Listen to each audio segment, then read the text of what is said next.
She said, "You're so controlling for asking where I am." I said, "Then you'll love what comes next." I left her the apartment keys, signed the contract in another country, and when she texted, "I miss you," I replied with a photo of the sunset from my balcony, then blocked her. I met Emily in college, back when we were both scraping by on ramen and dreams. She was studying marketing, full of that infectious energy that made every late-night study session feel like an adventure. I was the steady one, majoring in software engineering, always planning ahead. We clicked because opposites attract, right? After graduation, we moved in together in a mid-sized city in the Midwest, building what I thought was a solid life. For 3 years, I was all in. I relocated for her first big job opportunity, even though it meant turning down a better offer for myself. When she hit a rough patch, laid off during a company restructure, I covered the rent solo for 6 months while she job hunted. I'd cook her favorite meals after her interviews, listen to her vent about rejections, and hype her up. "You've got this," I'd say, meaning it. Flashback to one night. She came home defeated, tears streaming, and I held her for hours, promising we'd get through it. I even dipped into my savings to pay for a certification course she wanted. In return, she was affectionate, fun, the kind of partner who made weekends memorable with spontaneous road trips or cozy movie nights. But things started shifting about a year ago. Emily landed a new gig at a trendy agency, and suddenly her schedule exploded. Late nights at team building events, weekends networking. I'd text her around 10 p.m., just a casual, "Hey, everything good? Heading home soon." Nothing intense, just checking in like any normal couple. Her responses got snappier. "I'm fine, stop hovering." Or, "Why do you always need to know my every move?" It stung, because I wasn't prying, I cared. If roles were reversed, I'd want her to know I was safe. The red flags piled up. She'd come home smelling like cologne that wasn't mine, her phone glued to her hand, notifications silenced. I'd ask gently, "Rough day? Want to talk?" And she'd brush it off with, "You're being paranoid." I tried to give her space, thinking it was work stress. But inside, doubt crept in. Was I really controlling for wanting basic communication? I replayed our conversations in my head, questioning if I'd overstepped. No, I decided. I was just being a partner. Loyal, committed, the guy who showed up every day. One evening, I found a coffee receipt from a spot across town, timestamped during her overtime. I didn't confront her right away. Instead, I sat with it, feeling that pit in my stomach grow. We had built something real, or so I thought. I sacrificed promotions to stay local for her, turned down trips with friends because she wanted us time. And now, it felt like I was the backup plan in my own relationship. Little did I know, the betrayal was about to blow up in my face. It all came to a head on a rainy Thursday night. I'd gotten home early, made her favorite stir-fry, hoping to reconnect. She walked in around 9 p.m., soaked, but not from the rain, more like she'd been rushing. Her face was flushed, eyes avoiding mine. I set the table, trying to keep it light. "Dinner's ready. How was your day?" She dropped her bag with a thud and crossed her arms. "We need to talk, Alex." My heart sank, but I nodded, sitting down. "Okay, what's up?" She paced the living room, not even glancing at the food. "This isn't working. You've become so controlling. Always asking where I am, what I'm doing. It's suffocating." I blinked, caught off guard. "Controlling?" "Emily, I asked because I care. If you're out late, I worry. That's not control, that's concern." She rolled her eyes, that smug smirk creeping in, the one she used when she thought she had the upper hand. "Concern? Please. It's jealousy disguised as caring. Jake doesn't do that. He trusts me, lets me breathe." Jake, her co-worker, the flashy salesman from the agency. I'd met him at a company party. Charming, sure, but slimy. "Jake? What's he got to do with this?" She stopped pacing and leaned against the counter, her tone turning dismissive. "Everything. We've been seeing each other for months. He's exciting, Alex. He doesn't clip my wings like you do. Our relationship? It's stagnant. You're always planning, saving, being responsible. Jake lives in the moment. He makes me feel alive." I felt like I'd been punched. Months? All those late nights, the dodgy excuses. "So you've been cheating, and you're blaming me for what? Wanting to know if you're safe." Her laugh was sharp, cruel. "Cheating? It's not like that. You push me away with your neediness. Asking, where are you every night? That's not normal. Jake says it's a red flag for control issues. I deserve someone who respects my freedom. Twisted logic at its finest. She was justifying betrayal by flipping the script on my basic decency. Freedom to lie and sneak around. Got it. So what now? She shrugged, like we were discussing takeout options. I'm moving in with him. His place is bigger, closer to work. You can keep the apartment. Consider it a parting gift. We'll split the stuff later. No remorse, just smug efficiency. I sat there, the stir-fry going cold, processing her words. Inside, rage bubbled, but I swallowed it. No yelling, no begging. I'd seen enough Reddit stories to know that wouldn't help. Instead, I stood up slowly, grabbed the apartment keys from the hook, and placed them on the table. You're so controlling for asking where I am, she repeated mockingly, as if to drive the point home. I met her eyes, calm as I could manage. Then you'll love what comes next. She frowned, thrown off. What does that mean? I didn't elaborate. Just turned and headed to the bedroom to pack an overnight bag. She followed, her voice rising. Alex, don't be dramatic. This is for the best. You'll see. Maybe you'll find someone who likes your stability. Stability. Code for boring, I guessed. No drama here, I said evenly. You want freedom? You've got it. She huffed, grabbing her things. Fine. I'll crash at Jake's tonight. We can talk logistics tomorrow.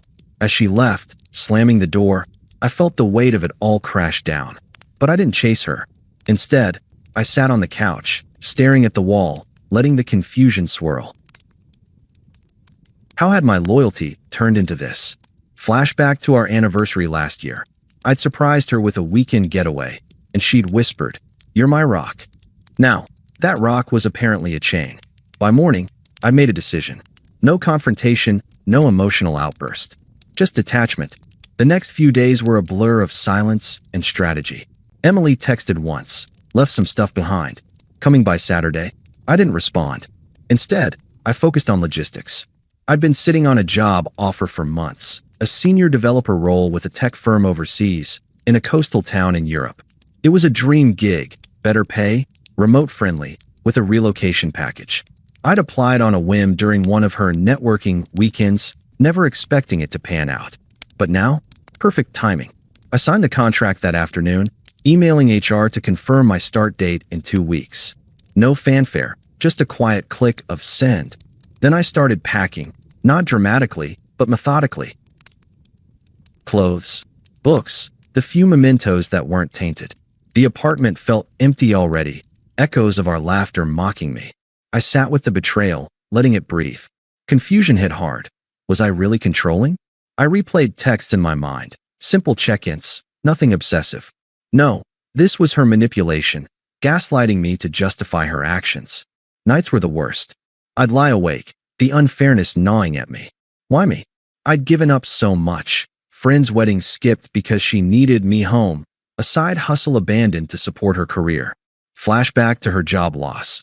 I'd worked overtime to cover bills, reassuring her daily. We're a team, I'd said.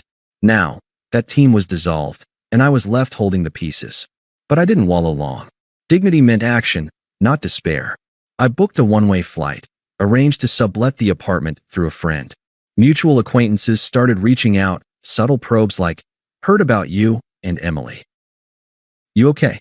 I kept replies short, handling it. No bad-mouthing. That wasn't my style. The move was seamless. I left a note for the subletter with the keys, forwarded mail, and vanished. Landing in Europe felt like shedding skin. The air was saltier, the streets alive with unfamiliar chatter. My new apartment overlooked the sea, balcony sunsets that painted the sky in oranges and pinks. Work dove me in head first, challenging projects, a team that valued my input. I started running mornings, exploring cafes, even picked up basic language lessons. The silence from her side was golden at first, but internally, I evolved. Early on, vulnerability crept in, doubts about trust, wondering if I'd ever open up again. Therapy helped. I found an online counselor, unpacking how her words had twisted my self-view. "You're not controlling," the therapist said. "You were invested." Clarity came slowly. Her betrayal wasn't my fault. It was her flaw. Months blurred into growth. I built a routine, hikes on weekends, dinners with expat friends. No rebound flings. I focused on me. The confusion faded, replaced by calm. I was free, ironically, from her freedom. Her smug dismissal replayed less often, overshadowed by my new reality. I'd detached completely, a ghost in her old world. Little did I know, her unraveling was just beginning. Settling into my new life abroad, I kept tabs on the old world sparingly, mostly through occasional updates from mutual friends who weren't fully in her camp. At first, it was radio silence on Emily's end, which suited me fine. I figured she'd ridden off into the sunset with Jake, living that exciting life she craved. But about 3 months in, the cracks started showing. One of our shared acquaintances, Mike, a guy from her agency who I'd played pickup basketball with, messaged me out of the blue. "Hey man, not sure if you want to hear this, but things blew up with Emily and Jake." I didn't probe, but he spilled anyway. Turns out, Jake wasn't the free-spirited prince she'd painted. He was unstable, with a history of bouncing between jobs and relationships. Emily had quit her position at the agency to support his latest venture, a shady startup that promised quick riches but was basically a pyramid scheme. She'd invested her savings, convinced it was their big break. Karma hit like a freight train. The startup imploded when investors pulled out, exposing Jake's embezzlement. He bailed, leaving Emily holding the bag, debts piling up, no job, and isolated because she'd burned bridges at work by bad-mouthing colleagues who didn't get her new path. Worse, Jake turned abusive in the fallout, yelling matches, controlling her finances, ironic, right? And eventually cheating on her with someone from his old circle. She found out when his ex messaged her screenshots, proof he'd been playing multiple women all along. Mike said she'd unraveled fast. Moved back to her parents' place in the suburbs, scraping by on freelance gigs that barely covered bills. Her social media, which I glanced at once before blocking, shifted from glamorous posts to vague cries for help. Life lessons come hard, or betrayed by those you trust. Friends started distancing themselves when the truth leaked. Jake's mess wasn't just personal. It tangled her in legal drama over the failed business. One by one, people saw through her facade. The smug girl who dismissed me as controlling was now the cautionary tale. I didn't gloat. Sitting on my balcony, watching the waves crash, I felt a quiet satisfaction. Not revenge, justice. She'd chosen chaos over stability, manipulation over loyalty, and now it bit her. I thought back to those late nights I'd worried about her safety, only to be gaslit. Now, she was truly alone, her freedom, a cage of her own making. As her downfall deepened, the outreach began. Subtle at first, then desperate. But that's getting ahead. Let's just say, her attempts to crawl back exposed her true colors even more. It started innocently enough, about 6 months after I left. An email popped up, her work address, since I'd blocked her number. "Hey Alex, hope you're well. Just checking in. Heard you're overseas? Crazy. Miss our talks. Let's catch up." I stared at it, the cursor blinking. Miss our talks? The ones where she'd accused me of suffocating her? I archived it without replying. A week later, a text from an unknown number. "It's Emily. New phone. I made a mistake with Jake. He was toxic. Can we talk? I need closure." Closure. As if she hadn't slammed that door herself. I didn't respond, but the floodgates opened. Calls from withheld numbers. Voicemails piling up. "Alex, please pick up. I'm sorry for how I ended things. You were right. I was blind. Jake, he hurt me bad. Abusive, cheating. I'm in therapy now, figuring stuff out." Her tone shifted from apologetic to pleading. "I miss you. Remember our road trips? We were good together. Give me a chance to explain." Then, involving others, her toxic squad. Her best friend Sarah, who'd always sided with her, messaged me on social media. "Emily's a mess without you. You're being cruel ignoring her. She needs support. Be the bigger person." Cruel? The irony burned. Sarah followed up with a call. "Look, Alex, she's broke, living with her parents. Jake left her in debt. Her family's worried. Just talk to her. You owe her that after 3 years." Owe her? After her betrayal? I kept my responses minimal, a polite, not interested to Sarah, then blocked her too. Emily's attempts escalated. Angry emails. "How can you ghost me like this? You're proving you were controlling all along. Punishing me for choosing myself." Choosing herself meant cheating and discarding me, but okay. She showed up in my dreams sometimes. not romantically, but as a reminder of dodged bullets. Her family got involved next, unpleasant as ever. Her mom called from a number I didn't recognize. Alex, this is ridiculous. Emily's suffering. You walked away without a fight, cowardly. Come back and fix this. Fix what? Their daughter's mess? I hung up mid-sentence. The desperation peaked with a barrage of texts. Please, I'm alone. No one understands like you. I was wrong. Jake was a liar. Let's start over. I'll move there if you want. It revealed the hypocrisy, begging for the stability she'd mocked. Power reversed. She was unraveling, while I thrived. But I stayed detached, no emotional hooks left. The climax came unexpectedly, about a year after the split, during an online reunion for our old college group. Mike organized it, a video call to catch up. I joined from my balcony, sunset glowing behind me, feeling worlds away. Little did I know, Emily had wheedled her way in, probably through Sarah. She popped on screen, looking worn, dark circles, forced smile.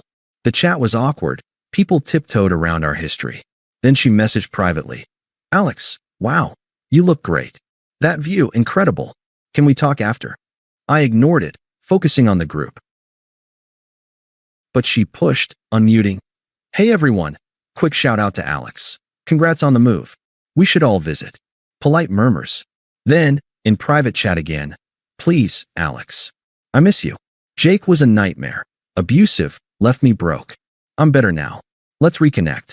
Her voice cracked on the call when she circled back publicly. Alex, off topic, but I regret everything. You were the best thing. Can we chat privately? The room went silent. I unmuted calmly, face neutral. Emily, that chapter's closed. I've built a life here. New job, new friends, peace I didn't know I needed. You're irrelevant to that now. She blinked, stunned. Irrelevant. After all we had. You're heartless. Heartless, like her smug breakup? I didn't bite. Not heartless. Just moved on. Completely. She ranted then, true colors blazing. You think you're better? Running away to Europe? You'll end up alone too. I smiled faintly. Alone? Nah. This is freedom, real freedom. Enjoy yours. With that, I sent a quick photo to her private chat. The sunset from my balcony, waves crashing below. No caption needed. Then, I blocked her mid-call, excusing myself from the group with a wave. Great seeing you all, gotta run. After, reflection hit. I'd evolved, from the hurt guy questioning his worth to someone emotionally free. No sympathy for her karma, it was earned. Now, I'm dating casually, someone who values stability without weaponizing it. Work's booming, life's sunsets over the sea. Thanks for watching.